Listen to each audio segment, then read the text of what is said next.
রমজান মাসে আল্লাহ তাআলা দুটি সময় রেখেছেন এমন, এই দুটি সময়ে যেই বান্দা আল্লাহর কাছে দোয়ার জন্য হাত তুলে, আল্লাহ বান্দার হাতকে কখনো খালি হাতে ফিরিয়ে দেয় না। সুবহানাল্লাহ পড়েন সবাই।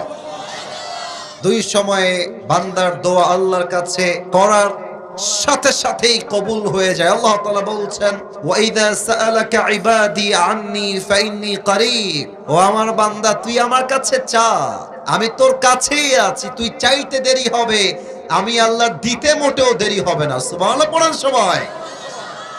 এক নাম্বার সময় হচ্ছে রমজান মাসে আপনি যখন সাহরি খেতে উঠবেন, আপনি শুধুমাত্র সাহরি খাওয়ার জন্য উঠবেন না, সাহরির এই ব্লেসিং টাইমে উঠে আপনি 2 রাকাত তাহাজ্জুদের নামাজ আদায় করবেন। নামাজ যখন শেষ হয়ে যাবে ইস্তিগফার পাঠ করবেন, এরপরে দুরূদ শরীফ পাঠ করবেন। এবার দুটি হাত আল্লাহর কাছে তুলবেন, আল্লাহর কাছে যা যা চাই, যা যা আপনার দরকার, যত অভাব আছে, যত কষ্ট আছে, যত অনটন আছে আপনার লাইফে, আপনি আল্লাহকে বলেন, আল্লাহ আমার এইটা চাই, আমার ওইটা চাই, ওইটা দরকার, এইটা লাগবে।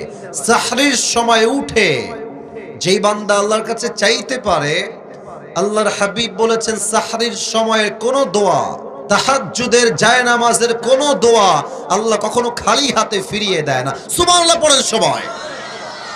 এক নাম্বার, সাহরির সময় সকলেই 2 হাত তুলে আল্লাহর কাছে দোয়া করবেন। 2 হচ্ছে ইফতারের সময়, এটা বড় বরকতের সময়, এটা বড় অসাধারণ সময়।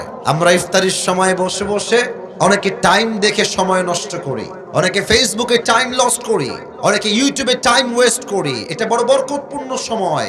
ইফতার যখন সামনে থাকে, পেঁয়াজি, আলুর চপ, ডিমের চপ, খেজুর, শরবত, জুস যা আছে সব বান্দার সামনে হাজির থাকে।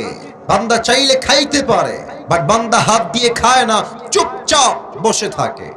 আল্লাহ তখন বলেন, ফেরেশতা আমার বান্দার সামনে এত খাবার রাখা আছে, আমার বান্দা খায় না কেন? আমার বান্দা জুস খায় না কেন? আমার বান্দা পেঁয়াজি খায় না কেন? ও তো চাইলে খাইতে পারে। ফেরেশতা বলে, আল্লাহ তোমার সকল বান্দারা তোমার জন্য রোজা রেখেছে, ওরা টাইম না আসে পর্যন্ত একটা লোকমা জিনিস তার মুখে দিবে না। তখন আল্লাহর রহমতের দরিয়া জোশ খেলে ওঠে। আল্লাহ বলে, আমার বান্দা কি চায়?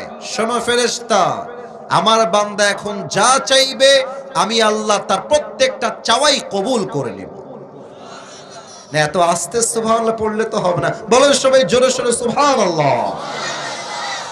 ইফতারের সময় বান্দার মনটা অনেক নরম থাকে, বান্দা ক্ষুধার্ত থাকে, বান্দা পিপাসিত থাকে, বান্দা আল্লাহকে ভয় করে চুপচাপ বসে থাকে।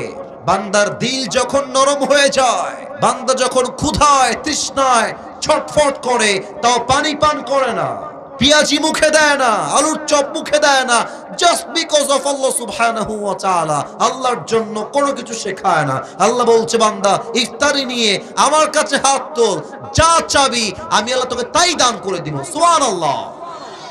অতএব রমজান মাস সামনে আসছে, আমরা এই দুটি সময়ে যেন দোয়া মিস না করি। সবাই বলেন আওয়াজ করে ইনশাআল্লাহ। আল্লাহ আমাদের সকলের দোয়াকে তুমি কবুল করে নিও। পড়েন সবাই আমিন।